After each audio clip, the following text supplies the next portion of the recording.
The most important meal of the day, second breakfast. Hi, everybody. Welcome back to another Second Breakfast podcast. I'm Andy Roth alongside Phil Duvall. Say hi, Phil. Hello, Andy Roth. Hello, And- Phil Duvall. And Second Breakfast Nation, hello. Welcome back to Friday. Before we begin our mailbag XXXI or XXXI, our 31st mailbag, someday when we have the mailbag collector's series, this will be an important one. Right. But before we get into that, I want to say, last week we did a mailbag, and it was our 30th mailbag. And Andy writes them in Roman numerals, numerales Romani.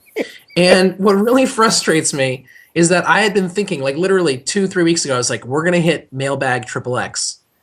And we'd better make jokes about it. And we'd really better nail this thing right. Like, we really better make sure that we do this thing with a mailbag XXX. Not a thing. Didn't make a joke.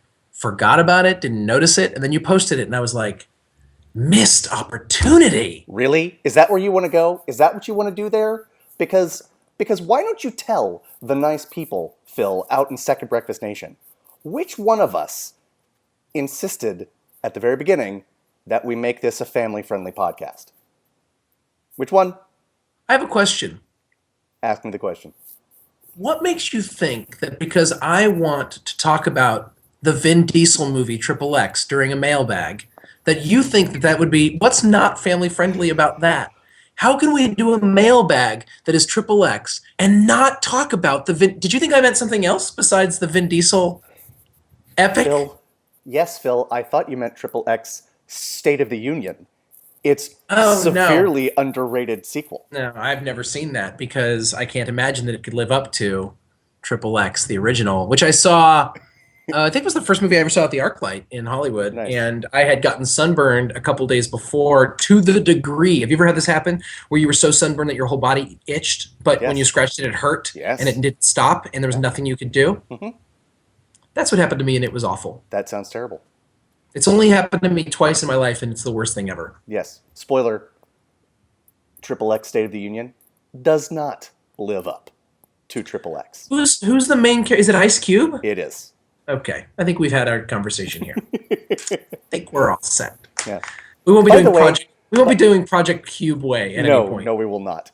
By the way, folks out there in Second Breakfast Land, Second Breakfastonia, what you have just witnessed, by the way, as we have danced our little tete-a-tete around XXX, that's what we call, to use basketball terms, that's a give and go right there. Is that what that was? That's what we just did there. Nice. Give and go. Nice. Give and go. Nice. Yeah. It wasn't quite an alley-oop because we both had a moment, but, give and go. It was pretty. It was beautiful, though. It was a beautiful thing. I enjoyed it. All right. Well, you know what, Andy? It is mailbags. It is mailbag XXX1 31, and you have allowed me to ask the questions today, for which I am very grateful. For the very first time, folks, I have actually, which is not to say that I mind when Phil asks the question. I love it when he asks the question. But for the first time, I have asked him to ask the questions, and it is because I am extremely old, and I saw a midnight movie last night.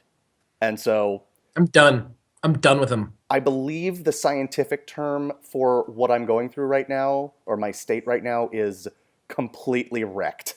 I think that's the scientific. That's how the scientists talk. It always boggled my mind. Yeah. So thank you for pinch hitting to whatever degree you're actually pinch hitting. I love to do it. I love to help out when I can. And this is I like when you're in charge, but every once in a while it makes me feel like I could.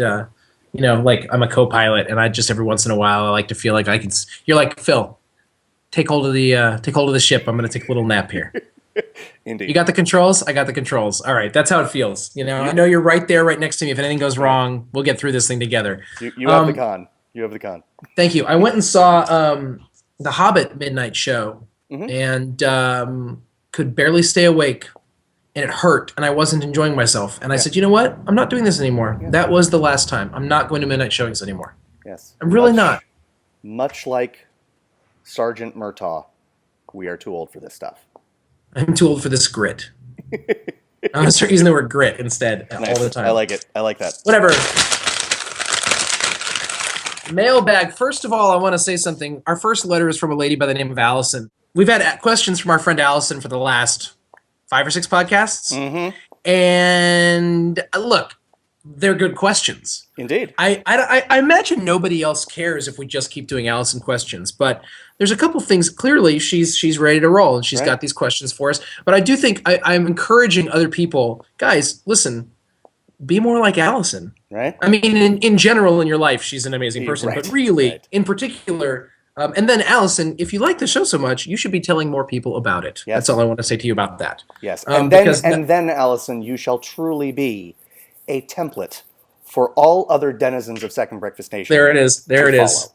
So many SAT words in that sentence. Thank you so much for that. That was great. That's what I do. Okay, so Allison has a question yet again, and it's a good question, so we answer it. And here we go. By the way, Allison, at some point we'll probably do an all Allison mailbag, or possibly an Allison gauntlet if you can get your act together that much, which I think methinks you can. Did you just throw down a gauntlet to her? You mean a gauntlet? Yeah, you threw a gauntlet. I'm not opposed to doing such a thing. Nice. We're done here. Move on. Allison says, listening to your Horror School podcast. If you all don't know, we have a podcast episodes where we talk about horror movies because I'm learning about them because I did not grow up on them like Andy did. He's teaching me, hence the name Horror School. Indeed. I'm guessing she listened to our last installment, which was about a Spanish film called Wreck, which wrecked me. Huh? See what I did there? Okay. I do. Listening to your Horror School podcast, ... Homophone. Not sure... Homophone. Sorry, go ahead. Sibilance. Not sure if you've covered this before and I've missed it, but what's the difference between horror movies, scary movies, and thrillers? And do we as viewers experience them differently? Andy, I put this to you. Well, right off the bat, I'm going to knock out one of those categories, one of the three. Certainly in my mind, and I think in everyone's mind that I have talked to about this in any sort of tangential way, there's no real difference between horror movies and scary movies. I think. Okay. We'll talk about this clearly, but horror movies and scary movies to me are the same thing. Thrillers are very different. Yes. They evoke a similar response, but with horror movies, the idea is to fill you with fear, and thrillers. I mean, it's in the name, right? Like they're trying to thrill you, and you might. And I think I would the word that the like horror and scary movie often go together, or you would say always go together. And to me, the word that goes with thriller often is suspense. Agreed. Yes. And so there's that idea of being like suspended, like you are like hanging, it leaves you hanging in a way where the movie hangs you up, makes you really sort of nervous about things. Yes. And so thrillers don't have to be horror at all or scary. Right. Now, I will say, generally I'm with you that scary movies are horror movies. I am thinking of 2 examples off the top of my head that I don't consider horror films that are some of the scariest movies that anyone can name. Okay. One of them is The Shining, although many people will call it a horror movie. I would. Okay, and I guess that's not to stop the conversation. That's just to no. Sure. I get that, but it feels different to me than a horror movie. And then 2, Silence of the Lambs, which to me is a drama, but it is absolutely terrifying. And I wouldn't. But and when it came out, some people classified it as a horror movie. I remember that, and while we can certainly talk about both of them and any others you might think of, I am much more inclined to agree with that assessment of Silence of the Lambs rather than The Shining. It just, I mean, if I can respond, and you'd call Silence of the Lambs a thriller. I would. Right? I would. Although we really technically would call it a drama since it won an Oscar. That's how we know. That's right. It's not a thriller. It's been elevated to drama. It can't be. It can't be. Thrillers don't win Oscars. Indeed. Ask Alfred Hitchcock. That's right. Never made a drama. Nope. I think where I would, and I don't know that I would say that Silence of the Lambs is anything other than a horror movie. I mean, it doesn't, and it's because of what you said. Like, it is terrifying. but it doesn't. I don't want to push this argument too hard, but it doesn't follow sort of the beats or the tropes of the genre. No, it follows the beats and tropes of a whodunit. Yes, of a thriller, movie, of a drama. yeah, thriller. Yes, yes, Right. yes. But I agree with you. I think, it might be the exception that proves the rule, right? It might be the scary movie that is more a thriller than a horror movie. I have another one for you. Please. Seven. I'm not trying to cause trouble. These are movies that are popping up in my head. No, you're not. Like, it's scary at times. Like, it's scary. Like, I think violent and gory imagery can equal scary for people, and the possibility of people dying. Like, so giving an example, when you realize in the last scene what, aside from how terrible Brad Pitt is in it, not just how you realize how bad he is, when you realize that is truly a horrific moment. Isn't it John Doe? Isn't the bad guy called John Doe? Yes. Yes. When you realize what John Doe has done and he describes how he did it, yes, it becomes scary. Like, it's a scary movie in that moment. Like, you're like, this is now I'm terrified. Like, you have created a situation in which I am now thinking, like, because to me, scary is that thing that happens when you come home later on and you're in the dark and you're like, oh. Yes. In some sense, this semantic argument is even harder to sort of tangle with, because Sure, no two people find the same thing scary, right? Well, some people are idiots. That's true. Nice. So, and by that, you just called everyone in the world who isn't you an idiot, because I promise no one except for you finds the exact same things you do scary. I'm comfortable with that. I figured you might be. Okay.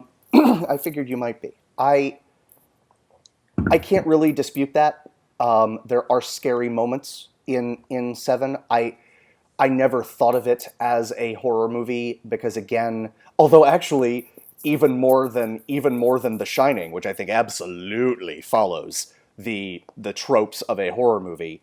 Great. Okay. I think Seven sort of breaks away from that. So that actually, I think you have just. I think that's an even better argument than Silence of the Lambs. And all I could say is this: with both Silence of the Lambs and Seven, of course they're scary. Of course there are moments. I mean, there are moments in any given movie, not any given movie, but many movies that are scary. But the prevailing mood, when I place something in a genre, it's not because of one or two scenes.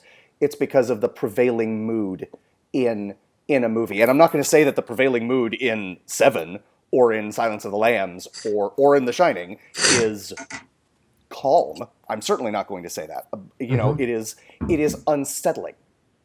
But basically what all movies do, because they have to, because otherwise there is no dramatic tension, they give you something that is unexpected.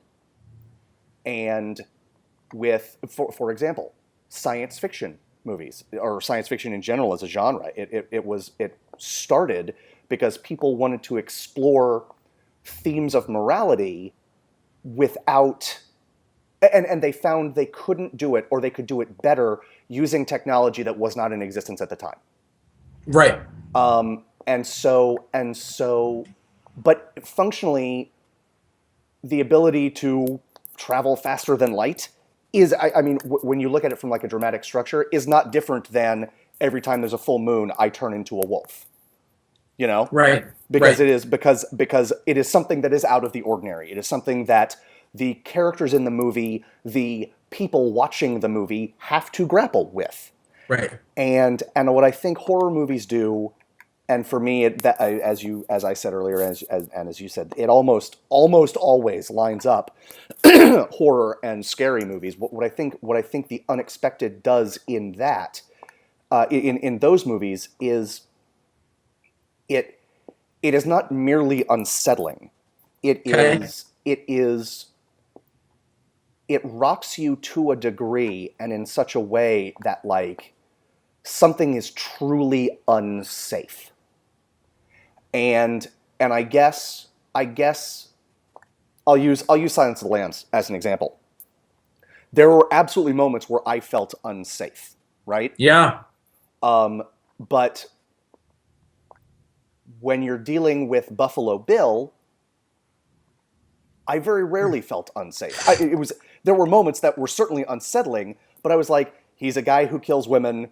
I'm not an FBI agent. I can detach myself, right? Interesting. But everyone's been in a dark house at night and turned a corner, and there's been a shadow that, oh my God, that's a vampire. Oh no, that's a coat rack, right? You know. Right. So that's how and it's a fuzzy definition. I sense that I'm rambling, but frankly, it's tough because there's Sure. some overlap, right?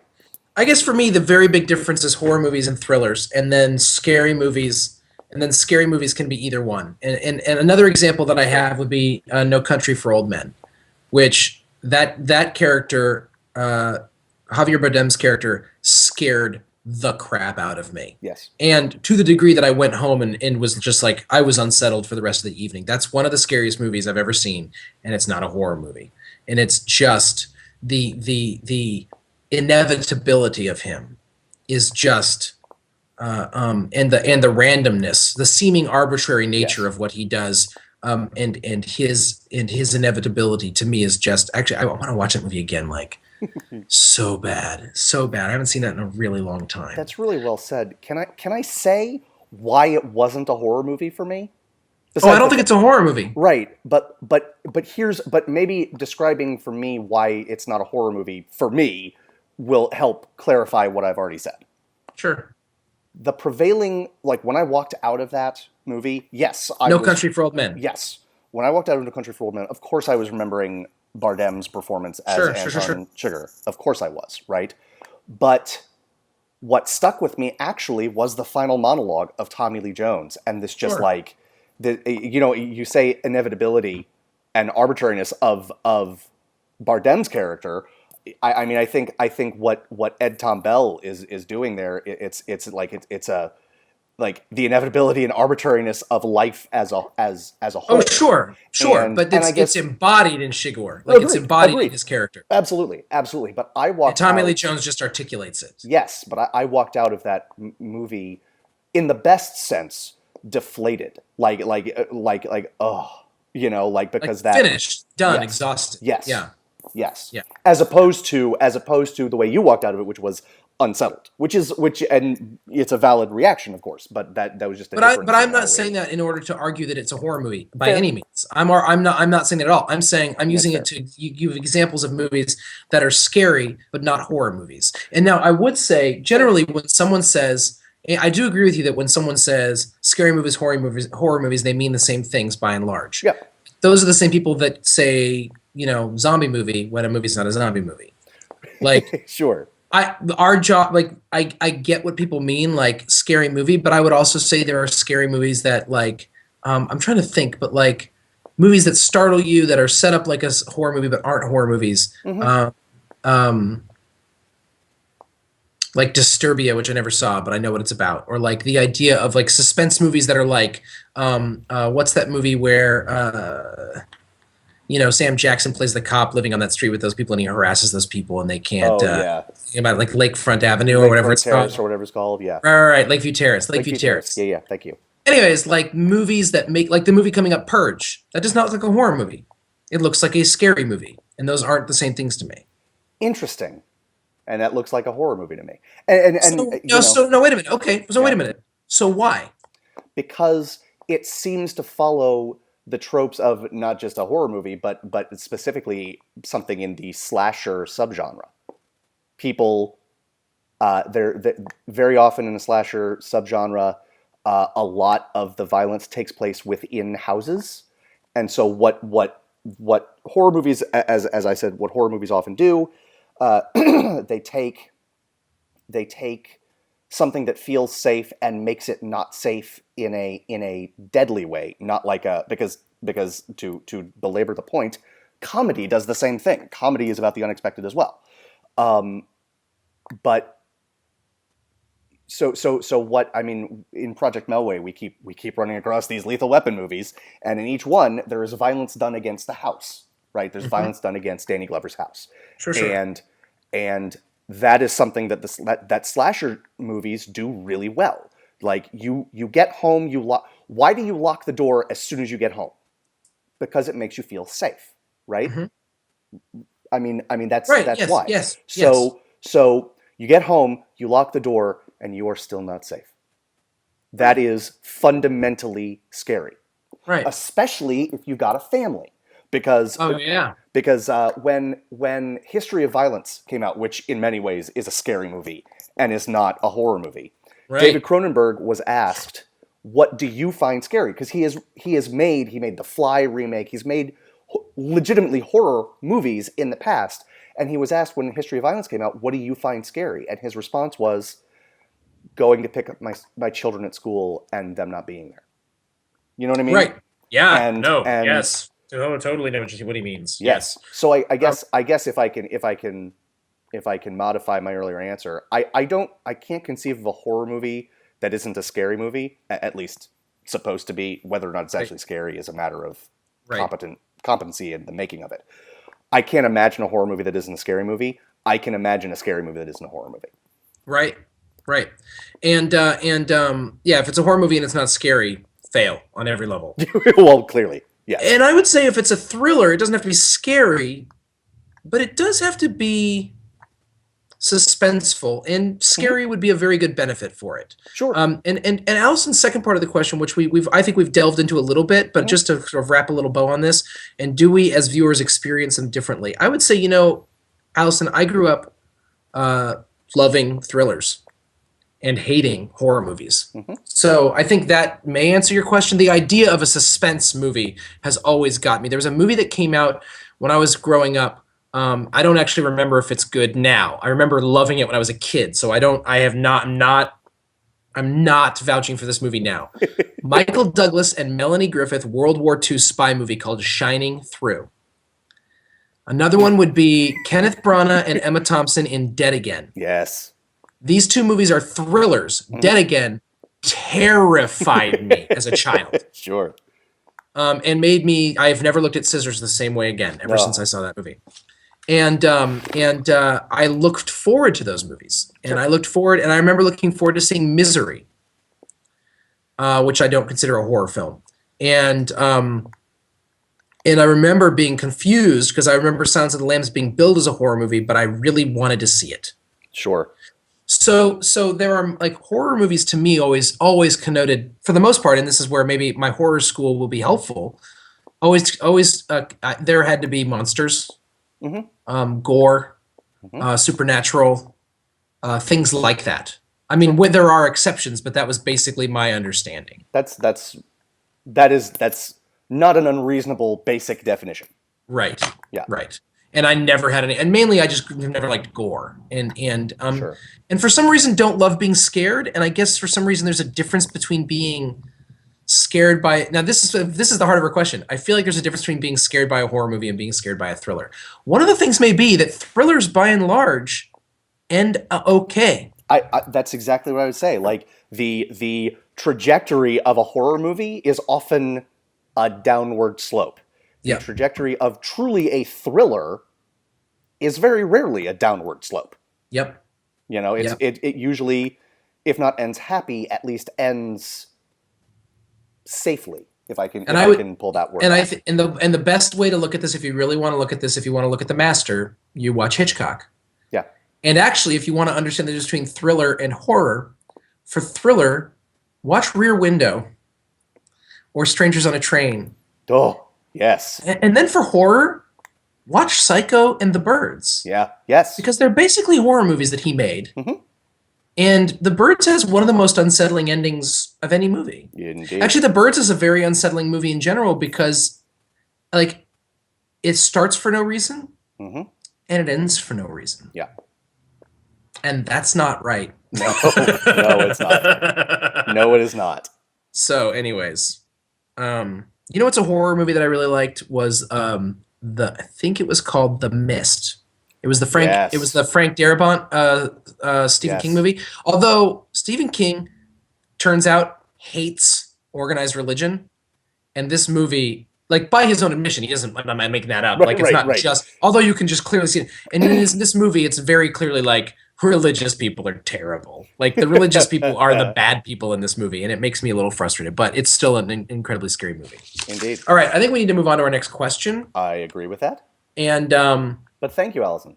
Allison, good question. I hope this is a start to answer that for you. Yeah, thought-provoking as always. Okay, this is from our friend Andrew, not Andrew Blumberg, but a different Andrew, I believe. I think this is Andrew Thurman. Is that correct? In fact, it is. Hello, Andrew. Okay. Hello, guy that I don't know, but I'm used to your questions. I'll answer your questions just the same. Good. There's no Good question man. here. It just says, basically, I love how it starts. Me too. Basically, please rank the top 10 baseball movies of all time, in parentheses, and do not put The Natural at number 1. First of all, I love that you say that. Secondly, let me just speak for both Andy and I when I say no problem. No danger there, my friend. Just 0. I will admit this. It made my top 10 list, but that's only because when I looked at the list of every baseball movie ever made, I've only seen like 12 of them. Nice. If we're being honest. Right. I have seen more than that, and it made my top 10 barely. So how do you want to do this? You want to count down? Yeah, definitely. Do we want to do a countdown like number 10? How do we want to do it? Let's. I list my number 10 and then you live your top 10? Is that how you want to do it? Okay. Well, just the number 10. What's your number 10? The Natural. The Natural. Nice. Yeah. Nice. It's a good movie. It's fine. It's really slow. It's really slow. And also, I think Robert Redford was 976 years old when he was in it, playing a baseball player. Yes. Yes. The only truly wonderful baseball scene in that movie for me is when he strikes out the whammer or whatever the Babe Ruth analog in that movie. I think it's got such incredibly epic imagery. Yes. Yes. And it's got a lot of things that have lasted iconically for like moviegoers. They remember it. They remember the bat, Wonder Boy. They just remember him helping the kid make his own bat. They remember him like the blood stain growing as he's pitching, or as he's hitting, as he's running around the bases and stuff. Yeah.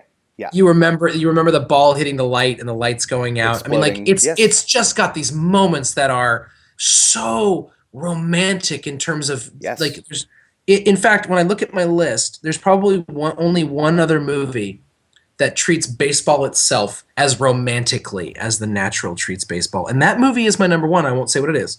Yet, although you probably just got it now. Indeed. But The Natural, it's just long. It's just too long and it's boring. And when you're not in one of those moments, it's really kind of barren. Right.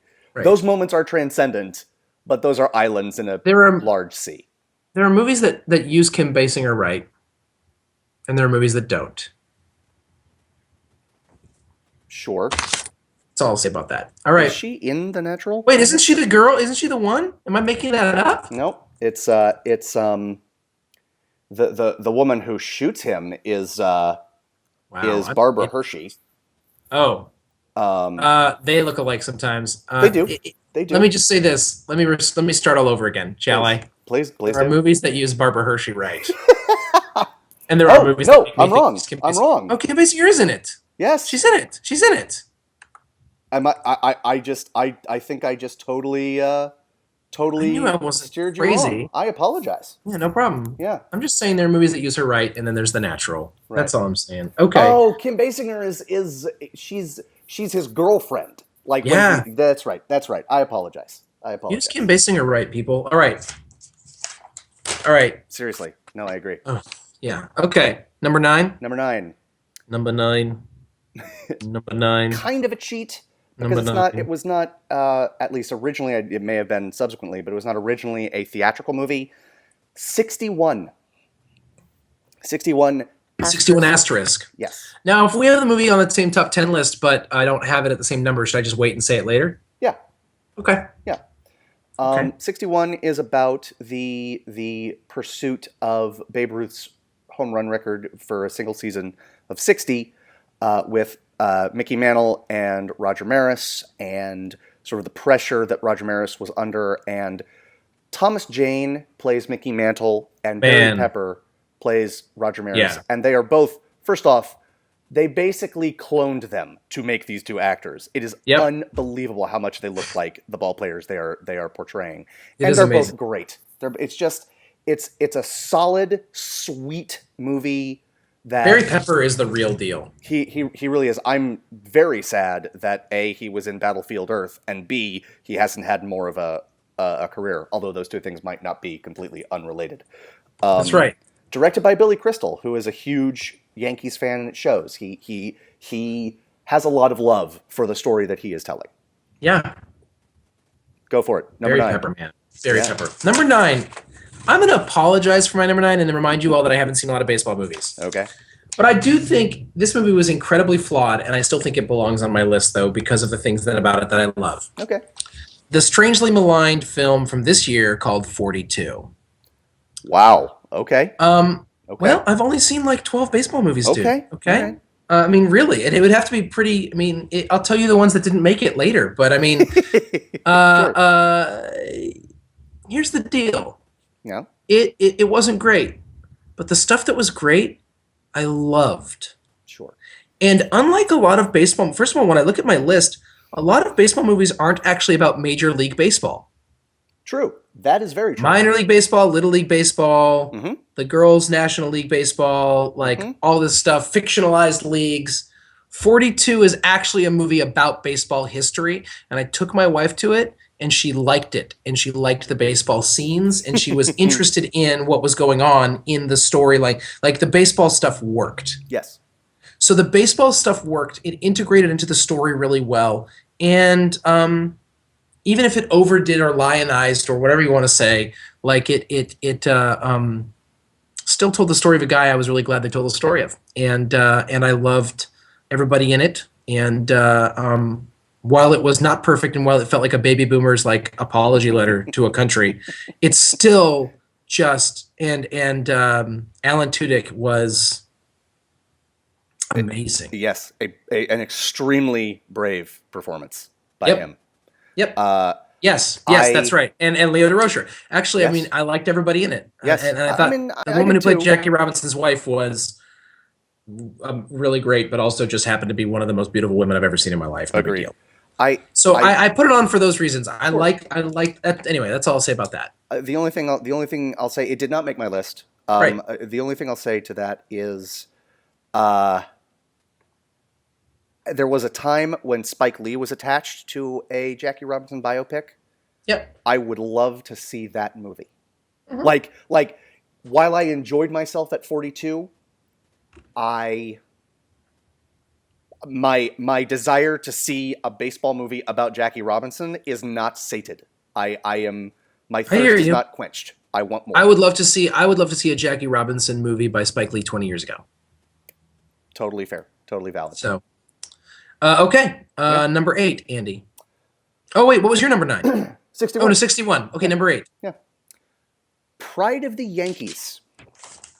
An old movie starring Gary Cooper as Lou Gehrig. It tells the story of his entire baseball career and his death to the disease that now bears his name, ALS. Yep.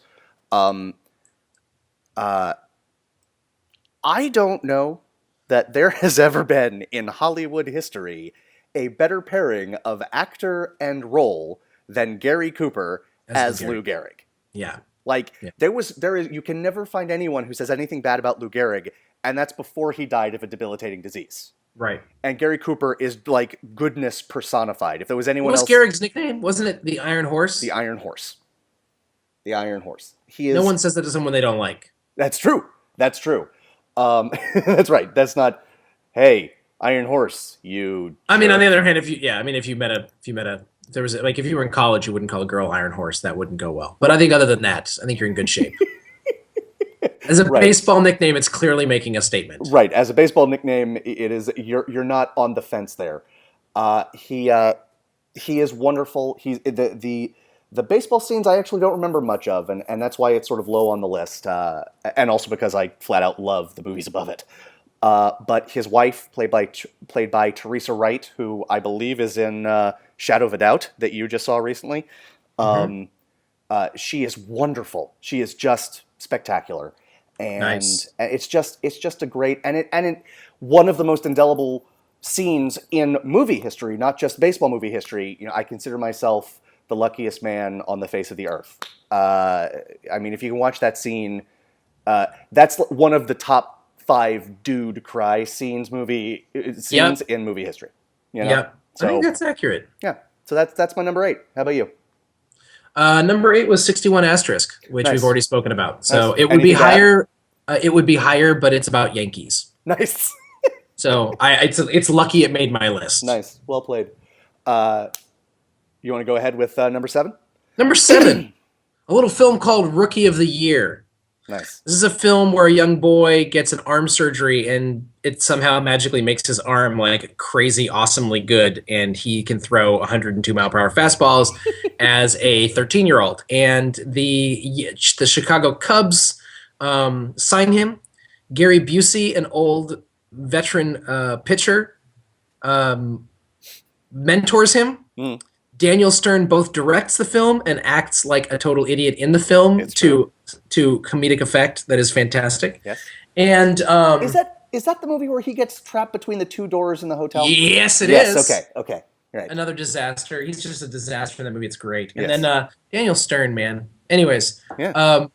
and Gary Busey's really fantastic in it. And his mom is really like one of like the great movie moms of my growing up. I loved her. Sure. And that's about it. It's a blast. It's got heart, actual heart.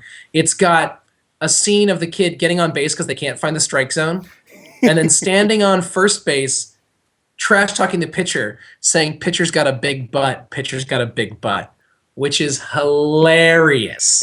Like, come on, pitcher's got a big butt, and it's like, that's just, why aren't there more baseball players saying stuff like that? If I ever got on a base, I would say something along those lines. Fair.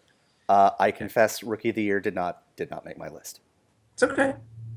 I mean, it's a legitimate confession because you've sinned, but I absolve you. I hate you. Moving on. Number 7 for me, 8 Men Out. Oh man, I want to see that movie so bad. John Sayles is a filmmaker who he has never made a boring movie. He's sort of been at the fringes of between independent cinema and Hollywood, and this is one of his most Hollywood movies. It has one of the best casts, and it is about the 1919 Black Sox scandal when the Chicago White Sox took money from professional gamblers to throw the World Series.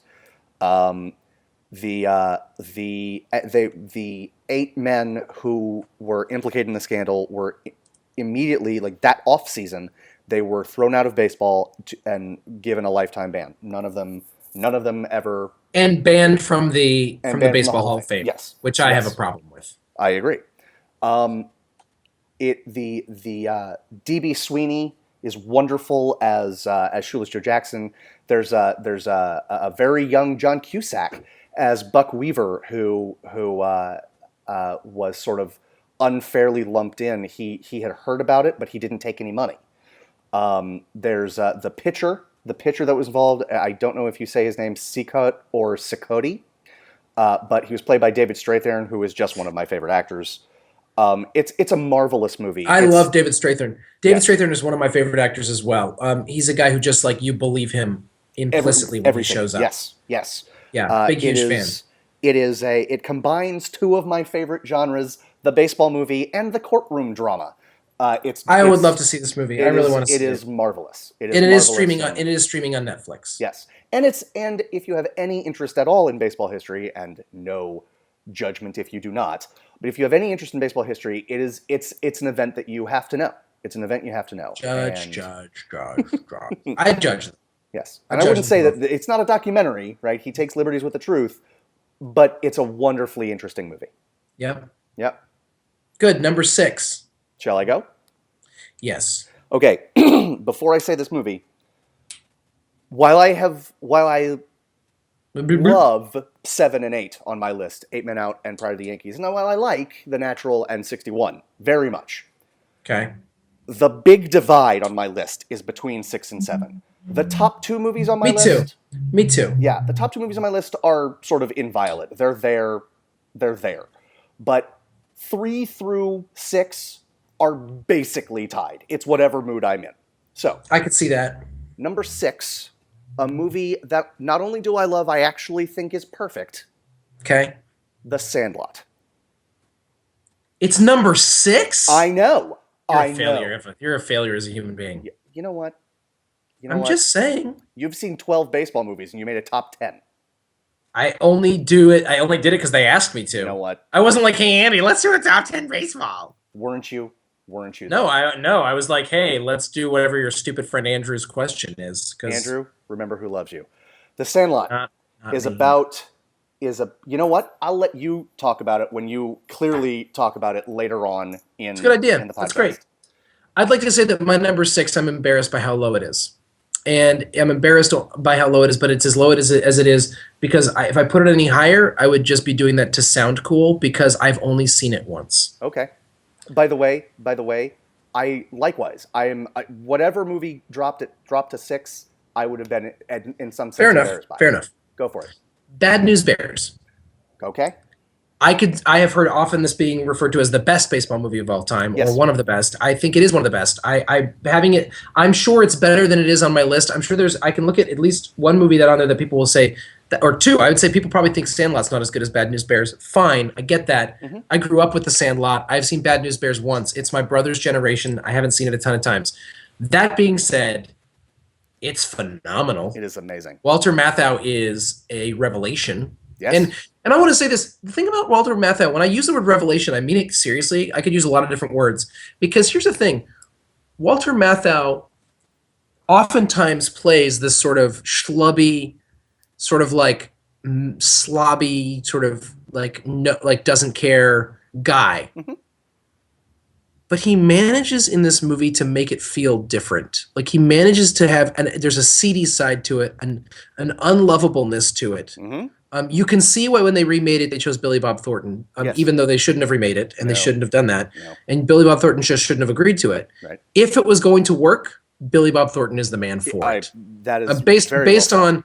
based on what is one of the most amazing performances of someone who is just utterly disgusting, and that's Bad Santa. And Yes. so I get why they use Billy Bob Thornton, but Walter Matthau manages to really just take this character, the character he's known for in a lot of ways, to a different place, and it's really special. Yes. And the movie's special, and the movie could never be made today because it's incredibly off color Yes. and filthy and amazing. I don't know. Anyways, so what do you want to say about Bad News Bears? We'll get Because I know it'll come. Well, why don't you say it now, and then you'll just say it. Like, let's talk about Bad News Bears, and then we'll just tell me when it's on your list. All right, because we haven't done that so far, but let's do that now. We did that. We did that for 61 asterisk. Fair. The kids. I won't add anything to your assessment of Walter Matthau because you're absolutely right. Right. He is perfect, and he is different in the way that he is normally perfect from the way he Right. is normally perfect. Right. It has one of the greatest, truly great, truly realistic villains, I think, in Yeah. movie history. Yeah. Vic Morrow is so awful as Yeah. the rival coach and father of one of the kids. Yeah. Just awful. It has surprisingly wonderful baseball scenes, exciting baseball scenes. Yes. And the kids, Tatum O'Neal, Jackie Earle Haley, they are wonderful. They're wonderful. But it's just it is truly a perfect movie. Yeah.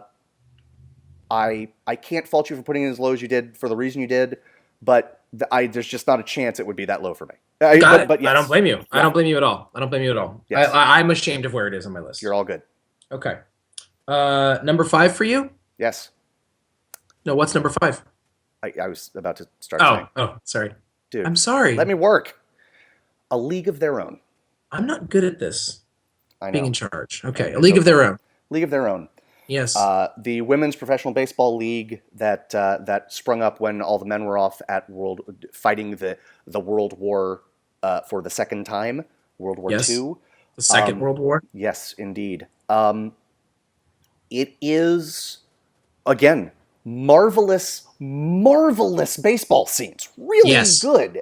And wonderfully drawn characters. Let me tell you why, specifically in the moment that I made this list, which was several days ago, why League of Their Own, for me, got bumped up above The Sandlot in that moment, because the baseball scenes are better. Oh, I forgot you put it above The Sandlot. Oh, okay. And it's legitimately exciting. They set up a struggle, an athletic struggle that you honestly don't know how it's going to end.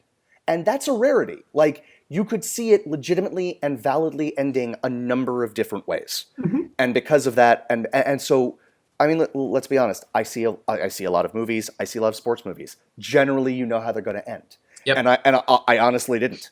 The last 30 minutes of that movie came as a surprise to me. Yep. And that it's just, and Tom Hanks, just a special performance. Gina Davis, Lori Petty, Madonna and Rosie O'Donnell. It's an all-star. Great. John great. Lovitz. I was waiting. John Lovitz is just... And John Lovitz, the first 10 minutes of that movie, John Lovitz has some of the best lines in that entire movie, and some of the best lines of my growing up. There's a point where there's like cows. Remember there's cows? Yeah. What did you just say? The way it works is, when there's a young woman who won't get on the train because she's afraid of leaving home. See, the way it works is, the train moves, not the station. Right. He's like trying to talk to them in the farm, and like a cow moves, and he's just in the middle of talking. He just goes, "Will you shut up?" And then but dead serious, and then back to the cow. I love that. Wonderful. I love that. There's so many lines in it. Indeed. My number 5. Tell me. A League of Their Own. Awesome. I love that. I love when that happens. Love it too. Yeah, me too. And here's what I want to say about this movie. First of all, I'm as a fake feminist, I'm legitimately glad there's a woman movie in my list, and but I'm glad it's really good, and I'm glad that there's a story that tells a story. Penny Marshall, her last great movie, maybe, I don't know. And then the other, I can't remember what she's directed since then, but sure. Exactly. And then the other thing I would say, like, this movie has heart. I agree. And when I say it has heart, I don't just mean like it's like, oh, like there's hard stuff and sad stuff. Yes. It's just like. The telegram scene. Oh well, and just the relationship between the sisters. Yes. Yeah. Oh, like, yes. It's hard. Yes. Yes. And it's a movie that, like, it's a legitimately female, like a legitimately feminine baseball movie. Yes, I love, and there's so much. You know, the more I think about the exchange, like, this is our daughter Dottie, this is our other daughter Dottie's sister. Just like, oh, you know. No. Yeah. I mean, obviously, that's them talking to each other, but there's so much there. They feel like siblings. They really do. Yeah. Love it. So good. What do you got at number 4? Number 4. Where's my number 4? Oh, here it is. Ready? Yes. Major League. I love it. Is that your number 4? It is. Yes, I knew it. I think from here on out, I know what your 3, 2, and 1 are. Sure. So I'm very, very excited. Yes. And I think we'll be the same on number 1, probably, maybe not. I know that I know what your number 1 and 2 are, no question. Sure. Okay. Sure. So Major League. Yes. My first baseball movie. Well started, my friend. Yeah, my first love. Yes. The peak of Charlie Sheen's career. Yes. The peak of Corbin Burnson's career. Yes. The peak of Tom Berenger's career. Yes. Probably not the peak of Rene Russo's career, but a great welcome to the family for Rene Russo, because this was her first movie. Yeah. The peak of Dennis Haysbert's career. Yes. I mean, the peak of whoever. What's that? I don't know who that guy. Up your butt, Joe Boo. Yes. Like that guy. Just a genius. Just a genius. Everybody in this movie. This is probably a B movie by definition. I would agree with that. It is a perfect B movie. It is one of the most watchable movies ever. Yes. Easily the most watchable movie on my list. Yes. I won't say that every single line is laugh out loud funny, because there are filler lines like hello and how are you. But an overwhelming majority of the lines are absolutely hilarious. And I don't think there's a single uninteresting line in that entire movie. And it's rated R. It's a rated R comedy, which the 80s were so good at. So good at, yes. This past generation, in the knots, and in this, they're starting to bring them back. I mean, they're back with Todd Phillips and with the old school and stuff like that. There's those movies that have it. Yeah. But in the '80s, it was just like there were just a ton of rated R comedies. Like it was just part of the deal. Yeah. And this is one of them. Get a babysitter and take your adult partner to see this movie. Do not take your kids. Right. I had the hugest crush on the evil owner. Margaret Whitten. Yes, please. Absolutely. Between this and Secret of My Success, I oh yeah, yes, absolutely. She's special. She's a special kind, and it bothers me that I had such a crush on such an evil person. Right, totally. But nevertheless, here we are. I mean, the first scene is as funny as any 4 other movies, with the exception of maybe Bad News Bears, on my list. When they're discussing the terrible players that they're going to bring to spring training, like, this guy here is dead. Cross him off then. Like, it's amazing. It's amazing. I can't think about that movie without starting to laugh. So that's right. Yay that we both had our 4 and 5 the same. For me, number 3. Number 3. The Bad News Bears. Makes sense. It is... I did make you talk about it, but if there's anything else you'd like to say about it now, I apologize for ruining it. No, it's all good. It's all good. I will say this, because I can't really say it. There is a speech. One of the little kids is horribly bigoted. But he's not. He's not actually that way. He's just a little jerk who hasn't been... Well, it was the 70s. That's right. It was the 70s, and you know what? As we have discussed on recent podcasts, I'm not a parent, but as an adult who is not a parent, sometimes kids, maybe they need to get a pop in the mouth. You know, I'm not going to be a teacher, kids. Don't worry. I as someone who has made the decision with his wife not to spank the children. Yeah. There are times when kids deserve it. Indeed. The fact that you don't hit a kid doesn't mean they don't deserve it. That's very well said. That's very well said. There's a lot of things we don't do, even though people deserve it. And one of them is smacking the crap out of our children sometimes. Yes, and so this kid just hasn't had the smack happen to him yet, either from a family member or from another kid, because you know it's coming. He has a speech that I literally don't think there is a minority group that he does not offend in this speech. It's genius. It's genius. And clearly I cannot say it on this podcast. So I will just say it's a brilliant movie line and move on. And it's a movie line that could never be put on television or in movies now. Never, ever, not absolutely never. And yet here we are. Yes. The only other thing I want to say is that both Major League and Bad News Bears are streaming on Amazon. Watch them for free if you have Prime. Nice. And Bad News Bears. Oh no, that's the new one. Never mind. Yeah. And no, Bad News Bears. The original is also streaming on Netflix. Nice. Okay. These are things you people need to know. That's true. Okay. Number 3. My number 3, Bull Durham. Nice.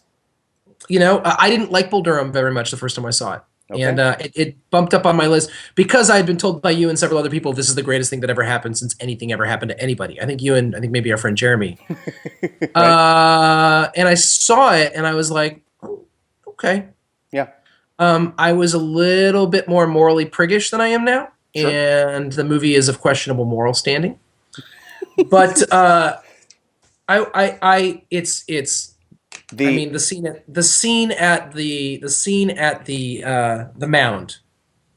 It's brilliant. It's brilliant. And really, it's one of those movies that grows in estimation every time I see it. It is categorically a better movie than my number 2. Okay. But I put the number 2 as my number 2 because the number 2 is easily my favorite one to watch and the most important to me of all of them. Sure. In fact, my number 2 almost became number 1, but number 1 just had to be what it was. Okay. Does that make sense? It does. Okay. It does. So talk to me about Bull Durham. Well, you want to wait because I know you're gonna have some things to say about Bull Durham. We'll talk about it now. Bull Durham gets more than any other baseball movie I have ever seen this simple fact about the game of baseball. You fail more than you succeed. I knew you were going to say it. But can I say one more? Can I add on to that? Please. With you? Please. It's not... You're right. First of all, as soon as you said it gets more than any other baseball movie, I actually knew what you were going to say. Sure. That's how much it gets it. Yeah. But not only, it's also how much I get you. You I know. complete- I wasn't going to say that either. Go for Okay. it. But the other thing is, it shows not only that how much you fail in baseball, but it shows that just because you fail more than you succeed in baseball doesn't mean that the people who are in baseball are okay with it. Yes. Like Yes. there's a deep pain in this movie Yes. to the failure. Yes. And Costner's character is just sublime. I mean, it's Yeah. just such a nuanced performance. I don't know what else to say without it sounding really vague. is. He gets a rap for oh, he's a block of wood. He doesn't actually emote. Watch this movie in Silverado and try to say that with a straight face. It has some of the sexiest scenes in any of these baseball movies, and there are a lot of relationships in these baseball movies. Susan Sarandon and Tim Robbins and Kevin Costner make maybe my favorite love triangle in movie history. I mean, They got to be in the conversation. Let me put it that way. Philadelphia Story is my favorite still, but I mean, it's up there. I'm It's not it's gonna way dispute up that. there. It's But way it's up got to be there. in the conversation. Yeah, it's got to be. Um, Well, because it's a legitimate love triangle. I think love triangles are very often just two people liking the same person, but this movie actually feels like you see Susan Sarandon like struggling. Like, yes, struggling, and I don't mean this in a sexual way. by but the way, the there's- love triangle is that they both love Susan Sarandon, not that they're both in love with Tim Robbins. I just want to make sure we're clear about that. Actually, zip it, because what I was about to say is there's nothing sexual about it, but there grows a genuine affection between Kevin Costner's character and Tim Robbins. Sure. That she can't understand. Right. Every That's a very good point. every leg, every side of the triangle, there is affection Sure. there, and the person who's not on that side doesn't really get it. Right. Which I think is another way of me saying what you said. Like, it's an actual love triangle. Right. Another thing that I wanna bring up about it, that sort of goes off of my thing. Like, people in baseball fail more than they succeed. Even the best players. Going off of that, it also shows that these are people who are some of the best baseball players in the world, flat Right. out, and they are at the lowest level of the minor leagues. So you think about how far they have to go, and it is. I don't mean to say when I say that it's about failing more than you succeed.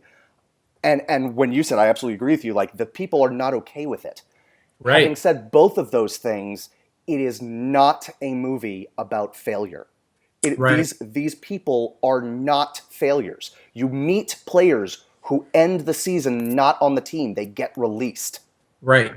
And they are not failures. Right. And, That's a good point. It's a very good point. lest you think that by our conversation that is some like impenetrable movie that is like, It's just a really funny romantic comedy. Hilarious. It's a very blast to watch. It's a funny comedy, and it's a romantic romance.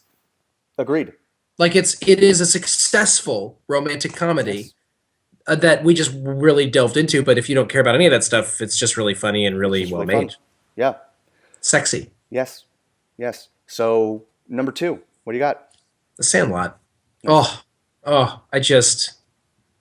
The Sandlot is one of the most important movies of my upbringing. It absolutely, I could quote every line of it. It is so. Here's what I want to say about this. But here's what I want to say about The Sandlot as a movie, Okay. as a baseball movie, and why it's on my list as a baseball movie. Sure. Okay. Mhm. Which is this.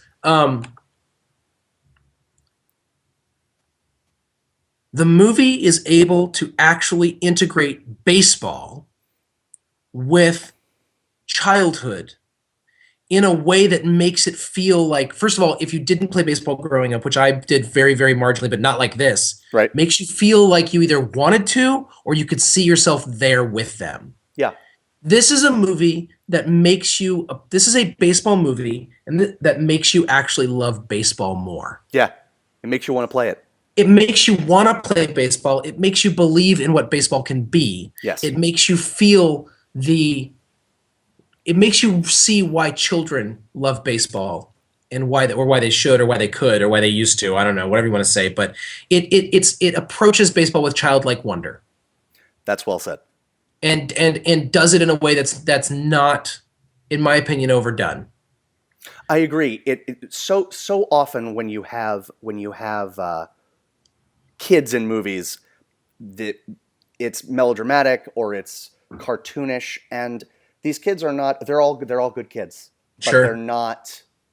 They're kids, you know. And They're totally kids. It looks at them. It looks at them honestly. It does. Sneaky, awesome performance that always gets forgotten when you bring up Karen Allen's career. Yep, agreed. You know, A great cameo by James Earl Jones. great cameo, fantastic. And you know, I mean, how many times? I mean, forever. Forever. You're killing me, Smalls. Yes. S'mores. Maybe Like all day long. All day long I maybe quote that movie. The Great second most the second most quotable movie on our list after Major League. Maybe. It's in the discussion. I would put it up. I would put it the most quotable, personally, for me. For me, it's the most quotable. You but- have to watch your mouth around people who don't. Sure. Because there's slightly more cursing in Major League. All right, so I quote Sandlot a lot more just by, but I do get, it's just one of those movies that just gets me every time. Yes. And Squints, Michael Squints Palladores is one of my favorite characters in the history of film. Indeed. His scene with Wendy Peppercorn is one of the greatest things that ever happened to anyone, and still like haunts my memory. Yes. Agreed. And I mean, they just handle it. It's not a perfect movie. The narration is really hammy. Yep. The ending is a little eh. There's pieces of it that are a little schlocky, but it doesn't. It transcends all that. I agree. Me. So, and it would be my number. It's my favorite movie on the list. Nice. But I'm not calling it my number one. Okay. So that was your number 2? Yep. Your number 2. My number 2. Field of Dreams. Okay. And so your number 1 is Bull Durham. my number 1 is Bull Durham. Okay. And So obviously, did you know that you were gonna make that number 1 and 2? I knew that they were going to be number 1 and number 2.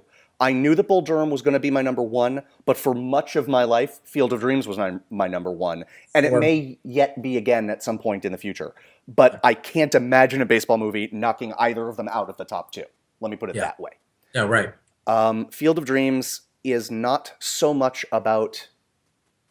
It's not only about baseball. It's about baseball as metaphor.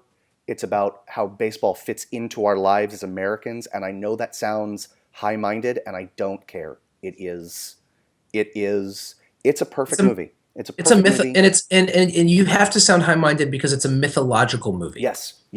It is. It plays with. It is a baseball myth. It is an American myth, and Yes. it plays with. I mean, it's one of the only movies I can think of that's for, by, and about baby boomers that is not just obnoxious, because it manages to actually like address the divide between the parents and the children in a way that doesn't glorify the baby boomers. It actually is a sense of, without also glorifying his parents' generation. It's Right. just a son who looks at his dad and is like, I have regret. Yeah.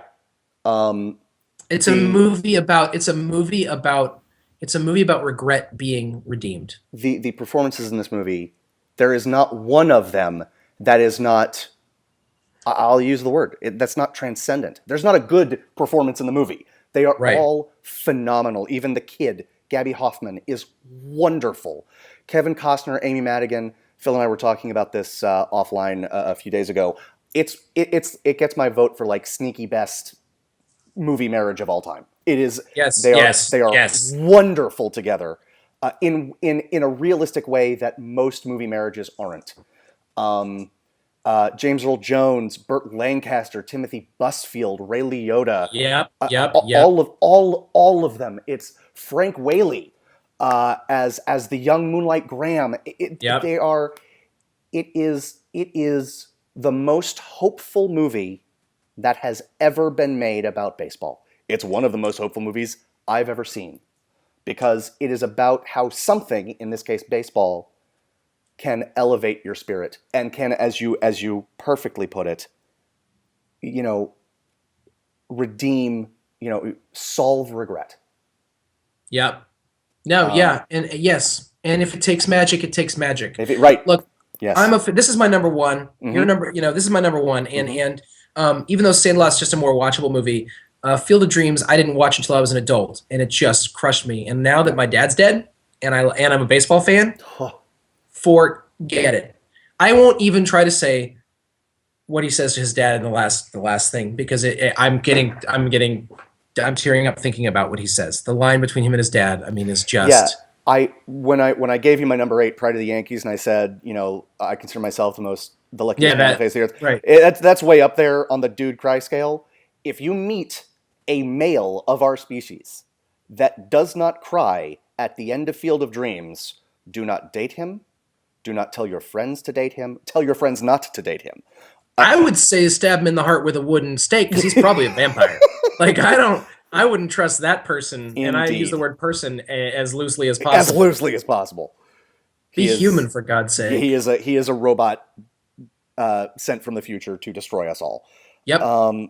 It is like other movies I have said on this list. It is perfect. It is perfect. Yeah, it is, and I want to say something else about it, which is that for me,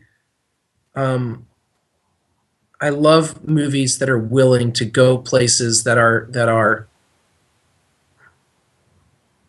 not within the bounds of our understanding of reality. Yes.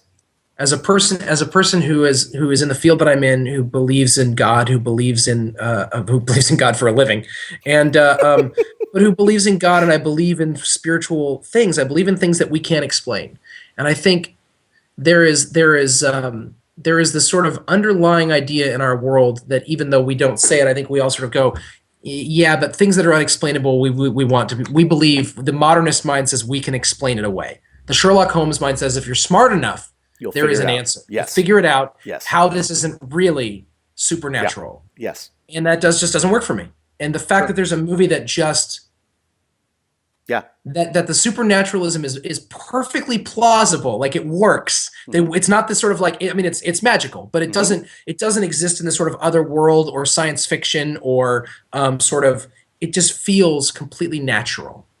It doesn't feel supernatural. Right. It feels natural. That's really well said. It's a movie that will make you believe in baseball. Yeah. It'll make you believe that baseball actually is a great thing. I love baseball. It's the only sport I truly love. And it's so boring a lot of the time because there's a lot of reasons why. I mean, I could list them, but I don't think that's baseball's fault as much as I actually think it's the way that it's being, like the rules in baseball right now. Yeah. That are allowing baseball to be the way that it is. But baseball as a thing within our culture, and baseball as a sport and as a pastime, as what it can be, as what it has been for us and could be for us, both as a fracture and a healing, to stand for all that, this movie is sublime. I want to talk for a second, and then we should wrap up. I want to talk for a second, even though it's not my number one. It's my number 2. But I mean, it's like choosing between children. I just love it. It is strangely just because we haven't really talked about this except when we talked about The Natural. It's really cinematic, which is weird because it largely takes place in a cornfield, right? Yep. But you get a road picture as part of it. You get to be perfectly honest, I don't think there are many things as beautiful in this world as a baseball field at night with the lights hitting the grass. I mean, and while you might think that's funny, and while you might think I'm silly, this movie is the reason I think that. Because I saw this movie, Phil, you saw it for the first time as an adult. This movie is what The Sandlot is to you, this movie is to me. It was almost certainly the first baseball movie I saw. I don't know that, but I'm going to guess. Yeah. Well, I'd be a better person no, Major League was the first one I ever saw, but Sandlot was the one that I grew up with, and I'd be a better person if I had seen this much earlier. Right. It's on a very short list of movies that I think can actually make you a better person. I honestly believe that. I'm with you. I'm with you. Andrew, thank you. Andrew, that was exhausting, but thank you anyway, nonetheless. I'm not sure why we did 2 questions on this mailbag. We should have just done one, but oh well. It's true. Oh well. Here we are. This is the world we live in. It's true. Allison, Andrew, anything else you want to say, Phil? Thank you both for your Yes. questions. Thank you, America, for listening, and Ireland and China as well, and South Africa. South Africa. We wish you the best Yes. moving forward. Have a great weekend. Have a great weekend, everybody. We'll see you next week. I'm Andy Roth, and that's Phil Duvall, and we are Second Breakfast. Bye-bye. Bye-bye. The most important meal of the day. Second